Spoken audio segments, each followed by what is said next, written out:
Test series कैसे और कब सॉल्व करें जिससे उसका मैक्सिमम बेनिफिट हमको मिल पाए।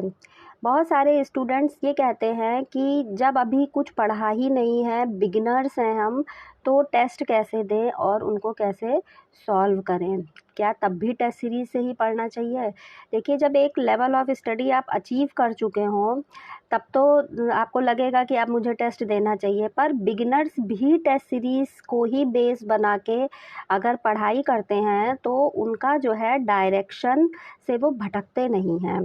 देखिए, जो टेस्ट सीरीज़ होती हैं, जानी मानी जो अच्छी टेस्ट सीरीज़ होती हैं या किसी अच्छे चैनल से, बड़े चैनल से जो आपके लिए बहुत मेहनत कर रहा है, जो एक टेक्निकली जो डिज़ाइन करी गई हैं, वो इस तरीके से डिज़ाइन की होती हैं कि आपका चैप्टर 1 से लेके लास्ट तक मैक्सिमम सिलेबस आपका इम्पॉर्टेंट चीज़ें कवर हो जाएँ। अब लोग कहते हैं कि क्या यही क्वेश्चंस आ जाएंगे? देखिए, वही क्वेश्चंस नहीं आ जाते हैं। जैसे मैं एग्ज़ाम्पल देती हूँ कि पूछा गया है क्वेश्चन में कि 1935 का जो ये एक्ट्स आए थे 1919 में, 1935 में, इसके पहले भी, तो उनके प्रोविज़न्स पूछ लिए जाते हैं कि उनमें क्या-क्या था। जैसे 1935 के 4 ऑप्शन दे दिए और एक जो है उस 1935 एक्ट का प्रोविज़न नहीं होगा। तो आपको उसमें से सेलेक्ट करना है कि कौन-सा उसका नहीं है। तो जो टेस्ट सीरीज़ होती है वो आपको इसलिए वो क्वेश्चन रखा गया है उसमें कि आपको 1935 एक्ट के बारे में पूरा पता चल जाए, 1919 के बारे में पूरा पता चल जाए कि उसके अंदर क्या-क्या प्रावधान थे। कोई ज़रूरी नहीं है कि वही जो क्वेश्चन पर्टिकुलर आपसे पूछा गया है वही एग्ज़ाम में आ जाएगा।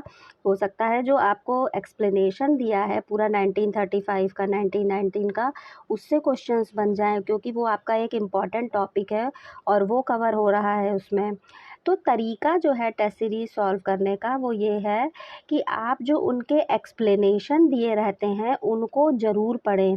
ये एक तरीके से प्री कम मेंस साथ में आपका तैयार हो रहा है कि अगर आप पूरा 1935 का क्या-क्या प्रावधान थे वो पढ़ लेंगे उसमें, तो आप ऑटोमेटिकली सॉल्व कर लेंगे कि कौन-सा उसमें नहीं था, आप उसमें से पिक कर पाएँगे।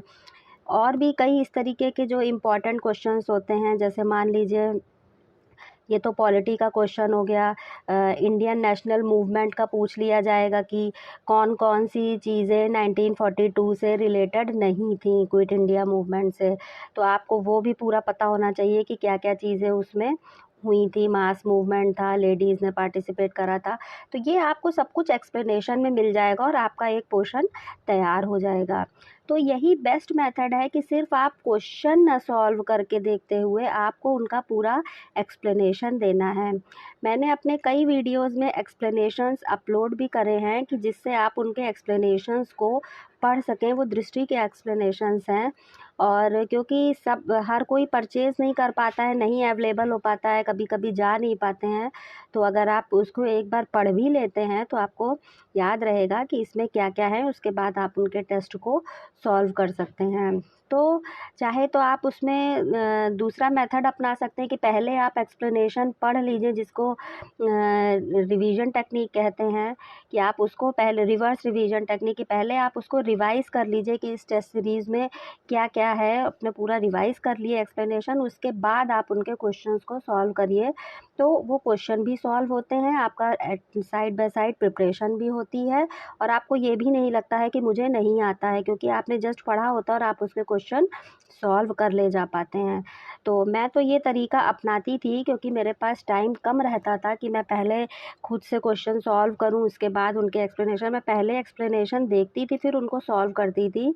तो मुझे बहुत बेनिफिट मिला इससे कि मेरी वो चीज़ें पक्की हो जाती थी और उनका डिटेल्ड एक्सप्लेनेशन भी मुझे आ जाता था। उसको अगर आप 1 से 2-3 बार भी रिवाइज़ कर लेंगे तो आपका ये प्रिपेयर हो जाएगा, और ऐसे धीरे-धीरे करके आपका मैक्सिमम सिलेबस प्रिपेयर हो जाएगा और उसके बाद आप करंट्स पे ध्यान दीजिए।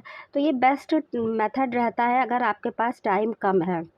अगर आपके पास टाइम पूरा आप डिवोटेड हैं, ये मैं उनके लिए बता रही हूँ जो उनके पास जॉब करने की वजह से लैक ऑफ टाइम रहता है, तो वो ये टेक्निक यूज़ कर सकते हैं।